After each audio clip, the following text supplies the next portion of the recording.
ময়মনসিংহের গৌরীপুর উপজেলার অচিন্ত্যপুর ইউনিয়নের শাহগঞ্জ বাজারে বৃহস্পতিবার সকাল ৭টা ৪৫ মিনিটের দিকে আগুনের লেলিহান শিখায় পুড়ে গেছে ৪টি দোকান। খবর পেয়ে গৌরীপুর ফায়ার সার্ভিস কর্মীরা প্রায় ১ ঘণ্টায় আগুন নিয়ন্ত্রণে আনে। প্রত্যক্ষদর্শী সূত্র জানায়, বৃহস্পতিবার সকাল ৭টা ৪৫ মিনিটের দিকে আগুনের লেলিহান শিখা দেখতে পান। ফায়ার সার্ভিসের কর্মীরা যাওয়ার আগে শেখ সাদির কাপড়ের দোকান ও টেইলারের উপকরণের দোকান পুড়ে ছাই হয়। শেখ সাদি জানান, দোকানের প্রায় ১৪ লাখ টাকার মালামাল পুড়ে গেছে। এর মধ্যে পবিত্র ঈদ-উল ফিতরে ৫৫০ পাঞ্জাবির অর্ডার ছিল, যার মধ্যে ৭০ থেকে ৮০% পাঞ্জাবির কাজ শেষ পর্যায়ে ছিল।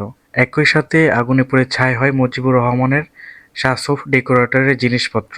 এতে প্রায় ১১ লক্ষ টাকার ক্ষতি হয়েছে।